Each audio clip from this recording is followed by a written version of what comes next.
Hello everyone and welcome to my January tutorial. Last time you voted for anatomy and drawing full body tutorial, so that's what we're going to talk about today. First and foremost, I need to say that there are so many ways to draw human body, from realistic to chibi, and my way is just one of them. It's not the right way, so it's just the way I do it and the way I like drawing bodies. I'm going to use my sketch brushes today, so I'll be using the sketch brush inky for rough sketching, and I will be using clean sketch inky for the cleaner liner that you'll see in the later part of this tutorial. So most of the books would say that when drawing humans, you should have the height which consists of 7, 7.5 or even 8 heads. And for fashion illustration, for example, it's even more. And if you're drawing chibis, for example, you should have only 2 or 3 heads as the figure height. And I don't have exact number of heads when I draw. I like to do it more intuitively, so I don't count heads in advance. And it also depends on the figure I'm drawing. So if I'm drawing a more cartoony or childish character, then the height will consist of maybe only 5 heads, while as if I'm drawing a more realistic grown-up girl, it will probably be closer to 7. So for today's tutorial, I will start as I usually do, intuitively, and we'll see in the end how tall my character is.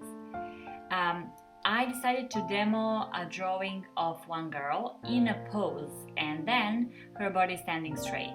I always start with a head shape first.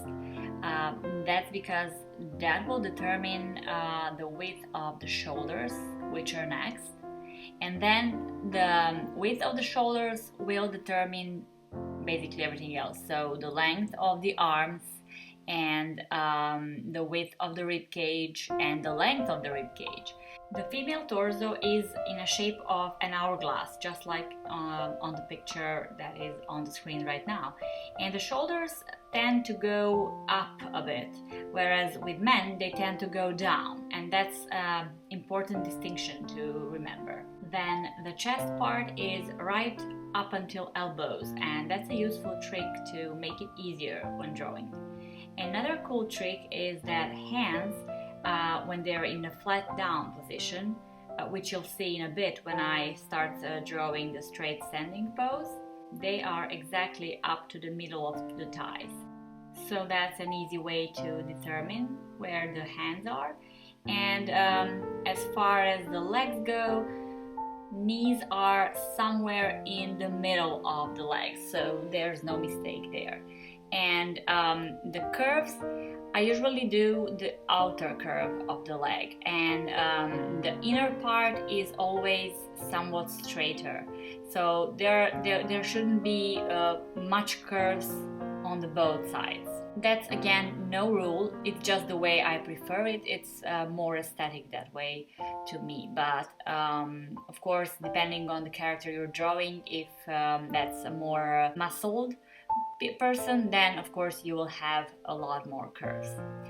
Okay, so for drawing straight pose, I like to use a symmetry tool, just because the character is already like a stick figure, so there is no movement or any kind of life to it, and it's just much easier and faster to get things done, right?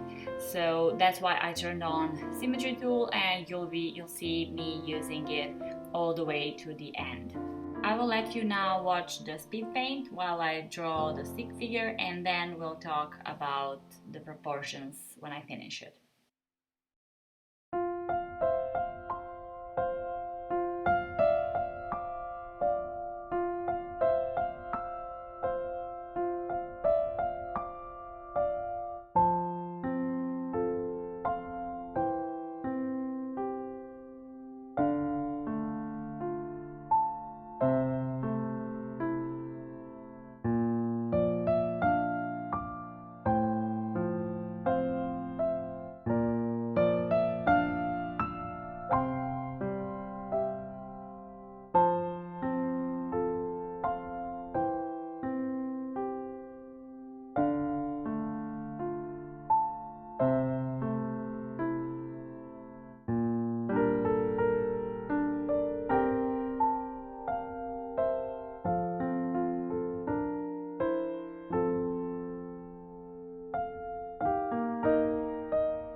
Okay, so this is why I wanted you to see stick figure together with posed character, because as you can see now, this is just a straight line of action, and the standing pose is much more live, and it has kind of a movement there.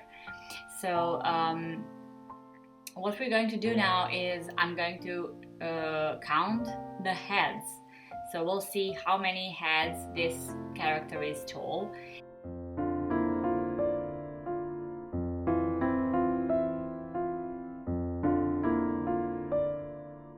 I will now draw lines that mark all important parts of the body. So the head, the shoulders is next, then the waist, the chest, sorry, then the waist, then the hips, the hands, knees, ankles, and feet. And I will correct some of the lines which are not placed exactly where they should be, and then I'm going to count the heads.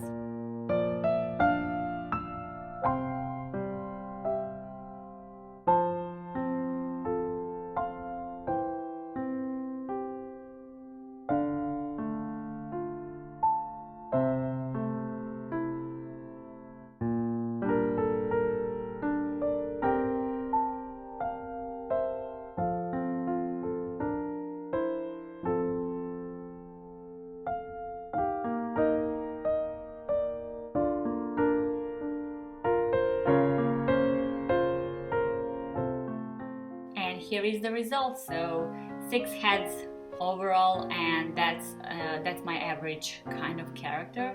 So if you want to draw a chibi, you would have lesser heads, and if you want to draw a more realistic person, then the head should be smaller, or there should be more heads in the height. And basically those are all the tips I have for you for drawing full body girls. And I will now let you watch me draw some different poses just to see how I do it. But basically I'll just apply everything I mentioned in this tutorial. Thank you so much for watching, and I hope it was interesting and you learned something, and see you next month. Thank you, bye!